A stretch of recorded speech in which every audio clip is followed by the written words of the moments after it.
अस्सलामुअलैकुम, मैं हूं अहमद अली। आज हम इस वीडियो में डिस्कस करने वाले हैं 86-15 के पास पेपर एनालिसिस और जो मोस्ट रिपीटेड क्वेश्चन आए हैं पेपर में वो डिस्कस करेंगे। वीडियो को इन तक लाजमी देखिएगा।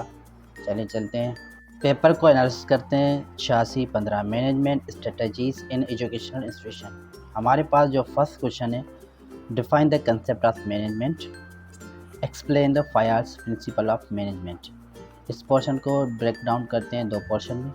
फर्स्ट है कंसेप्ट ऑफ मैनेजमेंट, मैनेजमेंट का कंसेप्ट क्या है, ठीक है, उसकी डेफिनेशन लिखनी। और साथ में हेनरी फयाल्स हैं जिसको फादर ऑफ मॉडर्न मैनेजमेंट कहा जाता है।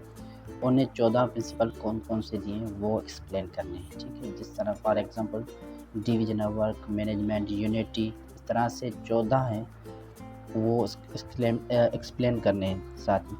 ये जो सवाल है मोस्टली हर क्वेश्चन में, हर पेपर में आता है मैनेजमेंट वाले में, क्योंकि जहाँ से मैनेजमेंट स्टडीज़ बंदे ने किए तो ज़ाहिर एक सवाल तो यही बनता ही है। सेकंड सवाल हमारे पास है, describe in detail the importance of SWOT analysis in decision making. अब इसमें हमें एक्सप्लेन करनी है SWOT एनालिसिस क्या है। SWOT इससे वर्ड है S for strength, W for weekends और से अपॉर्चुनिटी, T से थ्रेट।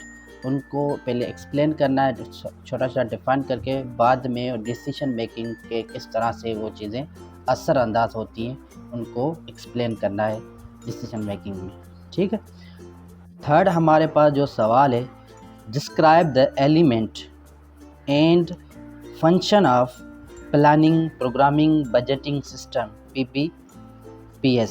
इसके फर्स्ट फॉर एग्जांपल एलिमेंट कौन से हैं वो हमको लिखने हैं और उनको डिफाइन करना है शॉर्ट में, ठीक है। और साथ में फंक्शन क्या है, PPBS के फंक्शन साथ में लिखने हैं। ये भी आंसर ब्रेक डाउन हो गया दो पोर्शन में, ठीक।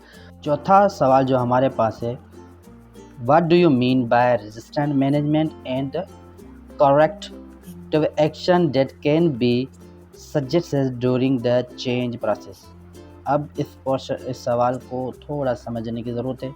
डायरेक्ट हम रेजिस्टेंट चेंज पे नहीं लिखना। फर्स्ट वन जो है ना, रेजिस्टेंट मैनेजमेंट क्या है और साथ में करेक्टिव एक्शन क्या है, उनको डिफाइन करके बाद में लिखना है वो किस तरह से चेंज पे असर डालती हैं, चेंज प्रोसेस में उसका रोल क्या है, वो चीज़ें हमको डिफ़ाइन करनी है, एक्सप्लेन करनी है, जिस तरह से ट्विटर को आसानी लगे कि बंदा बिल्कुल अच्छे से जानता है, उसको फील ही ना होने देना है, बिल्कुल ऐसे नॉर्मल, बिल्कुल easily.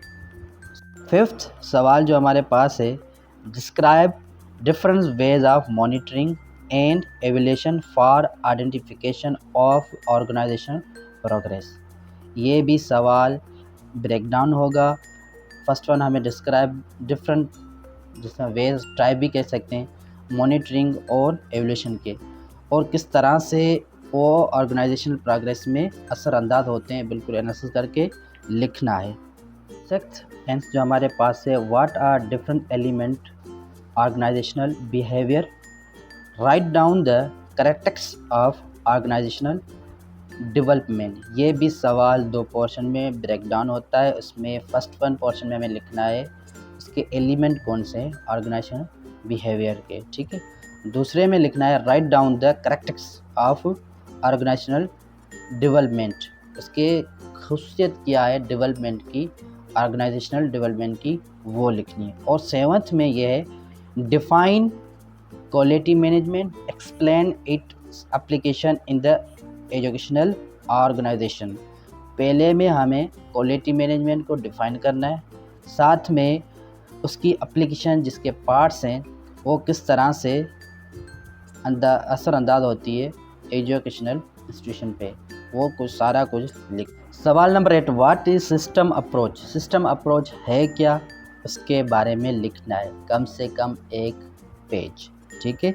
Describe detail the step to achieve system approach in educational institution. अब वो स्टेप डिस्क्राइब करने हैं जिससे हमें वो गोल अपने तालीमी इंस्टीट्यूशन में हासिल हो सकें, वो चीज़ें एक्सप्लेन करनी हैं, ठीक है। चलते हैं पास पेपर की तरफ।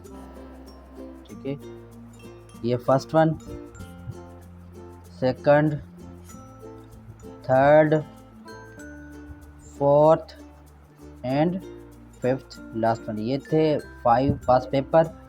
और अब डिस्कस करते हैं मोस्ट रिपीटेड जो सवाल 86-15 में डिस्कस हुए हैं। उसमें पहला जो सवाल है, define the concept of management, explain Fayol's principle of management.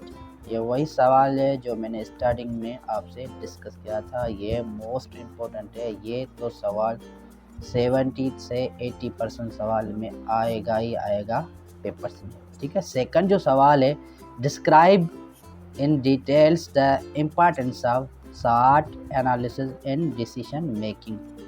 ये भी सवाल है 50% आ सकता है पेपर्स में। लास्ट वाले थर्ड फोर्थ सवाल ये भी देख लें, इनका भी माइंड में रखिएगा। मगर दो ये सवाल है प्लस समझें, प्लस पॉइंट समझे आप। इसकी तैयारी अच्छे से करनी है, इसके 14 पॉइंट्स अच्छे से बिल्कुल रट के आने। इस तरह से इंशाल्लाह आपका पेपर अच्छा हो जाएगा। सो ये थी आज की वीडियो। आई होप सो आपको पसंद आएगी और आप अपनी एग्ज़ाम की प्रिपरेशन बिल्कुल अच्छे से करेंगे। तो इसके साथ हमें दीजिए इजाज़त। अल्लाह निगहबान।